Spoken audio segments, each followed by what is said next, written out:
Bonjour, Véronique de Lumière et Conscience Ascension Pro, consultante en évolution professionnelle, enseignante et accompagnante spirituelle, énergéticienne. J'accompagne les personnes en souffrance au travail à utiliser leur situation professionnelle comme support de cheminement spirituel afin de retrouver leur juste place dans le monde professionnel et de rayonner qui ils sont vraiment.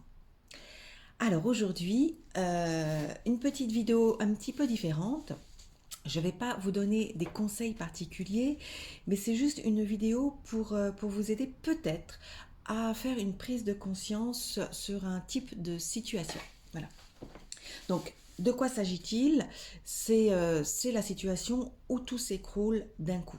Donc, c'est une situation assez récurrente que de nombreuses personnes vivent et que j'ai vécu moi-même. Et au départ, il s'agit d'une situation où on est sur un poste, où tout se passe bien, où on se sent bien, le travail est intéressant, on est heureux de se lever chaque jour, on se sent utile, on se sent à sa place, on a des collègues à qui on s'entend bien, euh, voilà, il y a des échanges, il y a la construction, voilà, peu importe le type de poste, mais en tout cas, on se sent bien dans ce poste-là et on se dit, ça y est, voilà, j'ai trouvé l'endroit où je dois être, je m'y sens bien et je vais y rester. Alors, bien sûr, il y a quelques difficultés, hein, le monde n'est pas tout rose, mais souvent, voilà, soit on les amenuise, on les réduit, ou on les oublie très vite. Et puis, ce sont des difficultés qui nous donnent encore plus d'élan, plus d'énergie, alors à faire mieux, à faire plus vite, à faire différemment, à innover, à produire, à montrer, à partager, etc., etc. Et donc, que des difficultés ou des situations non difficiles qui donnent l'impression de s'investir à 200% dans son travail, à 200% dans l'entreprise, à donner le meilleur de soi, à avoir à contribuer à quelque chose de plus important que soi, à ajouter de la valeur à l'entreprise, voilà, d'être un élément quelque part important, quelle que soit la place dans la chaîne en fait, hein, c'est voilà de se dire ben voilà je suis là, je suis utile, je suis mon travail est important et je suis heureuse de le faire et d'être là tous les jours dans cette situation professionnelle. Et puis un jour, un beau jour, euh, un grain de sable. Alors, ce grain de sable, ça peut être un mot, une phrase, un regard, une réflexion, un refus à une demande toute simple, comment dire, à se faire envoyer balader, voilà. Pas forcément quelque chose de gros, de grave, etc. Ça peut l'être aussi, mais c'est pas forcément ça. Ça peut être juste, voilà, un grain de sable. Et là, ce grain de sable fait tout basculer. Là où on se sentait investi et important, eh bien, on ne se sent plus important. On ne se sent plus, comment dire, pris dans cette, on ne se sent plus être le maillon de la chaîne. En fait, on a l'impression qu'en fait, ce maillon-là est complètement dévalorisé. Donc, tout bascule et c'est plus qu'une bascule. Là, du coup, c'est plutôt un effondrement total intérieur bien sûr. Donc, de la déception pour démarrer, voilà, qui s'ensuit souvent de tristesse, mais d'une tristesse qui peut être, selon les situations et selon l'investissement et le temps qu'on a passé dans l'entreprise, l'ancienneté qu'on a dans cette entreprise, ça peut devenir vraiment quelque chose de très très lourd, de cette tristesse-là.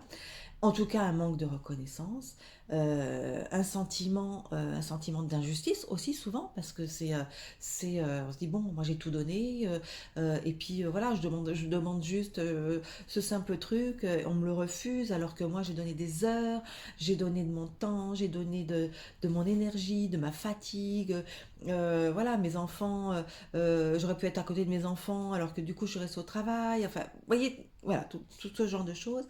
Et puis le sentiment de trahison aussi forcément, puisque du coup on se sent ouais, trahi. j'ai tout donné, et puis on m'a fait miroiter des choses, alors pas forcément, euh, comment dire, de façon verbale ou de façon explicite, en disant bon ben voilà, si tu fais ça, tu auras ça, c'est pas forcément ça, mais ça reste brumeux, sous-jacent. Ou peut-être qu'on nous a rien fait miroiter, mais qu'on a miroité tout seul en se disant ah ben si je fais ci, si je fais ça, si je fais ci, si je fais ça, et ben peut-être que j'aurai une augmentation, de l'avancement, ou peut-être que bah tiens, ce poste, quand il va se libérer, on va me le proposer naturellement, ou bah, s'il y a un gros contrat avec tel client, et ben, je serai inclus dans l'équipe qui va s'en occuper, ou vous voyez, des choses comme ça qu'on nous a dites, qu'on nous a laissé croire, ou qu'on a cru tout seul. Et puis,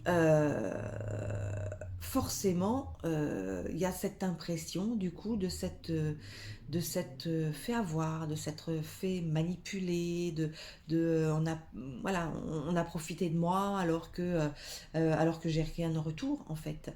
Et puis, alors là, arrive le sentiment d'impuissance. Comment faire? Qu'est-ce que je vais faire maintenant dans cette situation? Est-ce que je vais continuer à m'investir, à donner de moi à contre-cœur? Est-ce que je vais arrêter de m'investir et à donner de moi? Est-ce que je vais réclamer quelque chose? Est-ce que je vais aller au conflit si on me le refuse? Est-ce que... enfin, vous voyez, tout un tas de questionnements comme ça.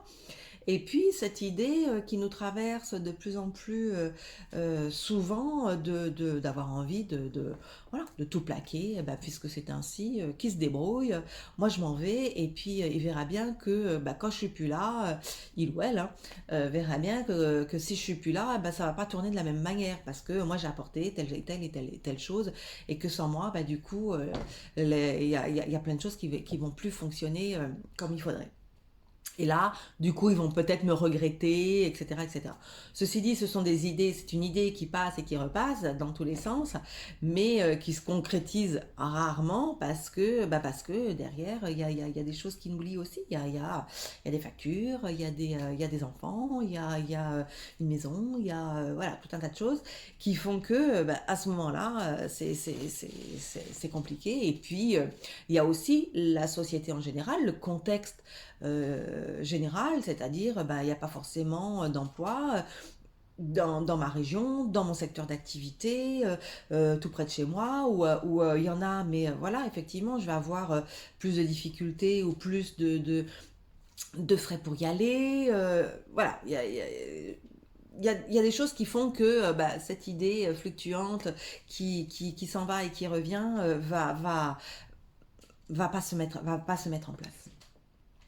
C'est comme si, voilà, il y avait un orage qui arrivait, tout devient noir, le ciel s'obscurcit d'un coup, ça devient tout noir, et puis, mais l'orage n'éclate pas en fait. En fait, il tourne, il tourne, il tourne, et voilà, tout devient lourd, tout devient poisseux, l'air devient difficilement respirable, mais ça n'éclate pas, ça reste là, et ça tourne, et ça tourne, et ça tourne. On entend l'orage gronder, mais voilà, il n'y a rien qui se passe de plus, quoi. Et il faut y retourner tous les jours, et c'est de plus en plus difficile, bien évidemment. Il y a de la rancœur qui se met en place, il y a de la lourdeur, voilà, cette incapacité, cette impossibilité, cette difficulté à, euh, à percevoir la situation, à trouver une porte de sortie, une fois de plus, mais c'est surtout bah, que là, du coup, c'est dû à l'autre. Du moins, on en a l'impression que c'est dû à l'autre, et bah, que nous, on a tout bien fait. On a fait tout ce qu'on pouvait, on a tout donné.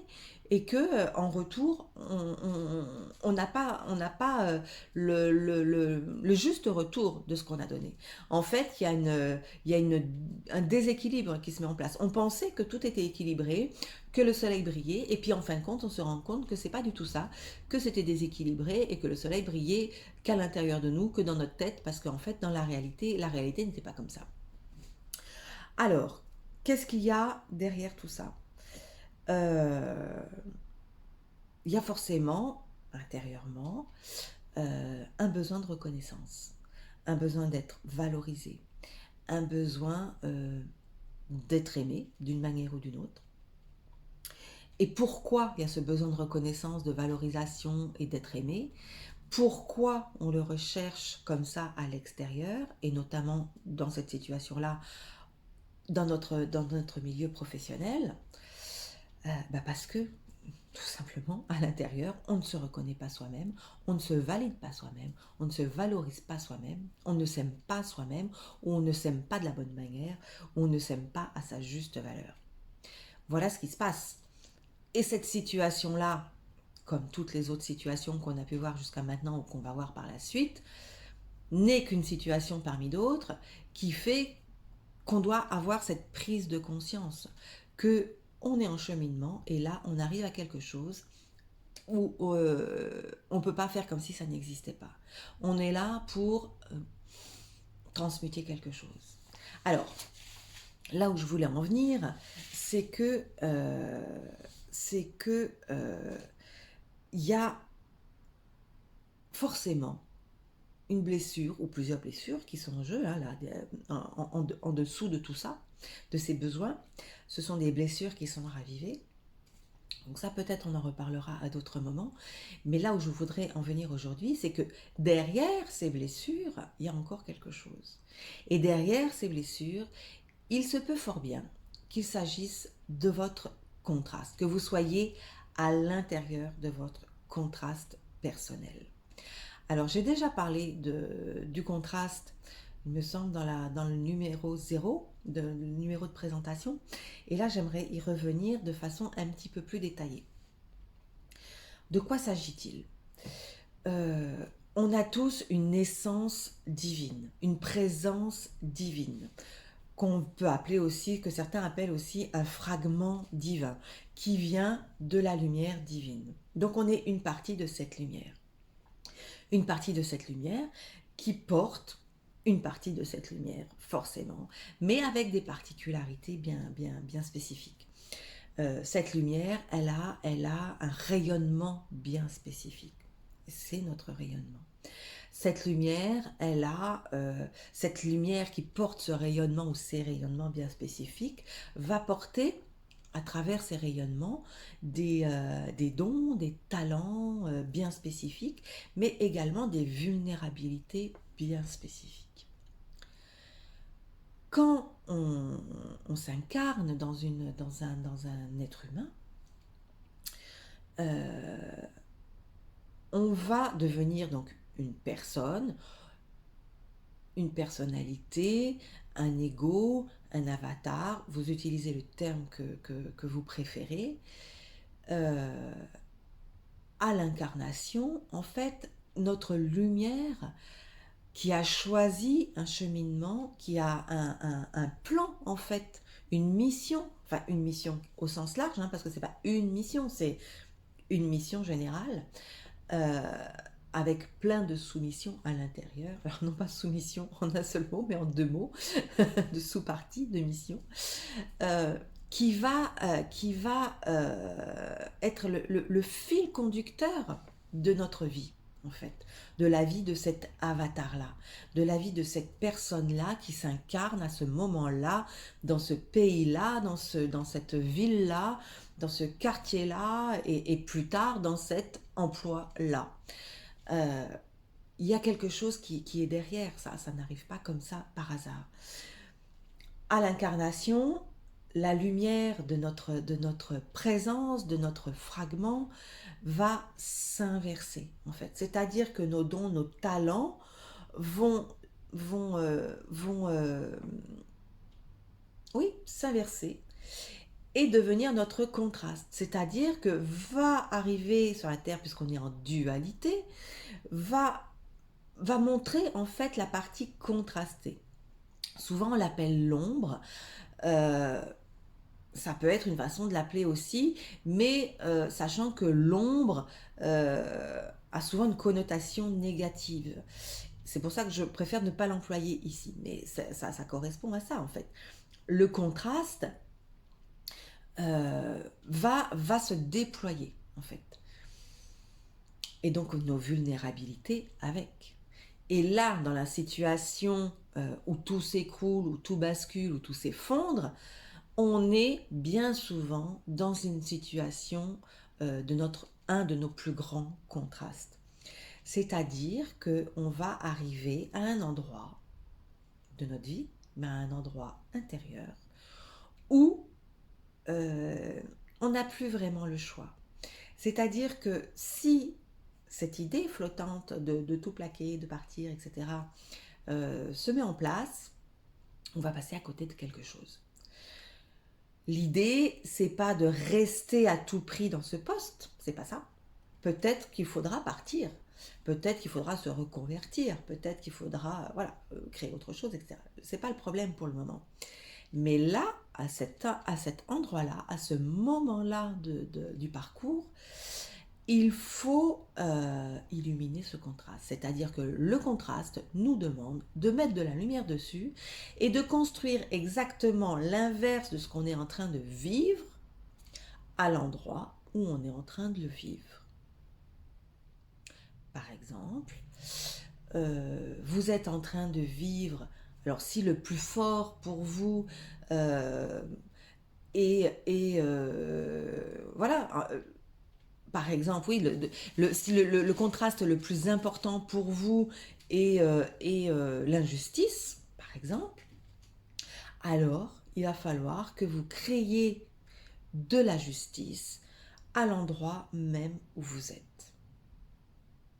Si le contraste le plus important pour vous à ce moment-là est l'impuissance, il va falloir recréer votre puissance à l'endroit même où vous êtes. Parce que la situation qui vous est présentée à ce moment-là est la situation avec un grand L et un grand S, la situation idéale pour retourner votre contraste, en fait, pour recréer de la lumière à l'intérieur de votre contraste, pour illuminer votre contraste, pour sortir de ce contraste. Un contraste, c'est un état énergétique qui vous ramène toujours à la même chose, à la même source, la source de cette lumière inversée. Votre objectif à vous, enfin l'objectif de votre âme, de votre présence divine, de votre fragment, c'est de revenir à la lumière, c'est de faire rejaillir la lumière source à cet endroit-là, précisément. Parce que c'est ça que vous devez vivre. Donc c'est une des situations qui peut être les plus souffrantes intérieurement, même si extérieurement, ça n'est pas tant que ça, au final, parce que quelqu'un d'autre à notre place, je dirais, bon ben oui, il m'a dit ça, etc. C'est pas grave, je continue, moi je m'en fous, voilà. Mais si pour vous c'est extrêmement souffrant, que ça devient, que le sens de votre présence à cet endroit explose, comme ça, sur ce grain de sable, il y a de fortes chances que vous soyez dans votre contraste et qu'il ne faut surtout pas le fuir, qu'il faut absolument être là, le regarder, peut-être regarder votre plus grande peur aussi, votre plus grande perte, votre plus grande frayeur, votre plus grande blessure, et construire exactement l'inverse à cet endroit-là. Le contraste est là pour nous montrer qu'on doit faire l'inverse, qu'on doit créer l'inverse, qu'on doit bâtir l'inverse pour revenir à l'essence même de notre présence ici, dans cette vie sur Terre. C'est pas facile, ça je peux vous l'accorder, mais après il y aura d'autres éclairages sur d'autres situations ou d'autres façons de faire. Mais là, vraiment, je ne veux pas vous donner des outils ou des astuces ou des trucs ou des voilà parce que c'est pas le sujet ici. Le sujet, c'est vraiment la prise de conscience. Donc, si vous arrivez sur une situation comme ça, avant d'essayer quoi que ce soit, ou après avoir essayé tout, si jamais vous avez essayé plein de choses et que rien ne fonctionne, dites-vous que certainement à cet endroit-là, vous êtes dans un de vos plus grands contrastes. Et que votre mission à ce moment-là, ça va être de créer l'inverse.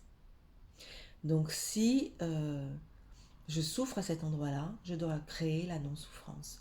Si je me sens ridicule à cet endroit-là, je dois créer la confiance. Si je me sens euh, dépossédée à cet endroit-là, je dois recréer ma possession. Alors pas posséder matériellement, hein, je dois recréer la possession de moi-même, reprendre possession de moi-même, etc., etc. Voilà, si vous avez des questions et que vous voulez de toute façon, on reviendra sur ce sujet forcément sur d'autres thématiques. Mais je voulais vraiment revenir sur cette idée de présence divine, de fragments de lumière, de contraste et de personnes, d'avatars sur Terre. Comment la transmission se fait et comment on est, nous, amenés à faire un revirement de lumière, un revirement de situation, une création à l'intérieur de ce contraste. Voilà. Donc si vous avez des questions, bien sûr, voilà, mettez-les moi dans les commentaires ou envoyez-moi un mail à l'adresse qui est indiquée au-dessus ou en dessous. Et puis voilà, je vous remercie de votre présence, de votre écoute. Merci d'être là. Et puis je vous dis à tout bientôt pour un nouveau sujet. Au revoir.